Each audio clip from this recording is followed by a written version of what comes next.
अशी मस्त आपली लाल चटणीची उसळ अगदी 10 मिनिटांमध्ये होणार आहे तयार। चला आता आपण करूयात उसळ करायला सुरुवात। नमस्कार, पूजा रेसिपीमध्ये सर्वांचे स्वागत आहे।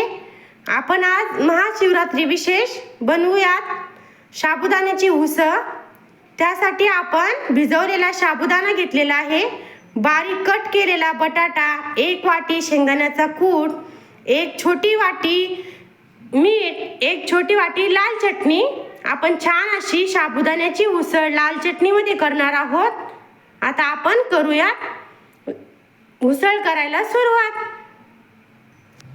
कढई आपण गॅसवर ठेवलेली आहे। आता आपण त्यामध्ये टाकूयात तूप। छान कढईला तूप सर्व बाजूने घेऊयात लावून। तूप आपलं छान गरम झालेलं आहे। आता त्यामध्ये आपण टाकूयात बारीक कट केलेला बटाटा। बटाटा आपला तुपामध्ये होत आहे तोपर्यंत आपण लाल चटणी, मीठ, शेंगदाण्याचा कूट छान साबुदाण्यामध्ये मिक्स करून घेऊयात। असं छान आपण सर्व साहित्य उसळीमध्ये मिक्स करून घेतलेलं आहे मस्त साबुदाण्यामध्ये। असा आपला बटाटा छान तुपामध्ये झालेला आहे।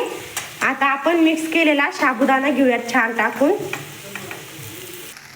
साबुदाणा आपण घेतलेला आहे छान असा टाकून। आता छान परतून घेऊयात उसळीला। 2 मिनिट आपण झाकण घेऊयात ठेवून। अशी छान आपली लाल चटणीची उसळ अशी मस्त आपली झालेली आहे तयार। एकदम मस्त आपली उसळ झालेली तयार।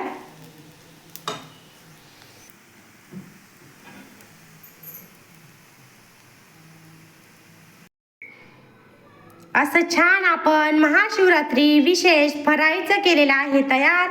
लाल चटणीची उसळ, चिप्स, उपवासाचा चिवडा आणि चिक्की असे आपण छान असे आज विशेष फराळीचे केलेले आहेत। मस्त अशी आपली लाल चटणीची उसळीची रेसिपी कशी वाटली सर्वांना कमेंटमध्ये नक्की सांगा।